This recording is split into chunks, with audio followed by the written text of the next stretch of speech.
بسم اللہ الرحمن الرحیم۔ اسلامک اپڈیٹس کے معزز ناظرین السلام علیکم۔ دو قیمتی نصیحتیں۔ کبھی تھوڑی سی مزے کے لیے گناہ نہ کرنا، کیونکہ مزہ ختم ہو جائے گا لیکن گناہ تمہارے ساتھ جائے گا۔ جیسے موبائل فون پر الٹی سیدھی ویڈیوز اور اسٹیٹس کے گانے، فلمیں، ڈرامے، موسیقی وغیرہ سننا۔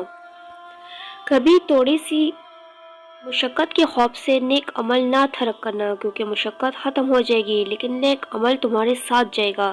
جیسے نماز کے لیے وضو کرنا یا نماز کے لیے مسجد جانے کی مشقت، قرآن مجید کی تلاوت، درود شریف پڑھنا، استغفار کی تسبیح پڑھنا، رات کو سونے سے پہلے وضو کرنا اور پھر سونا، فجر اور عصر کے بعد ذکر کی تسبیحات کرنا وغیرہ۔ اس ویڈیو کو ثواب کی نیت سے زیادہ شیئر کیجیے گا۔ چینل کو سبسکرائب کیجیے۔ شکریہ۔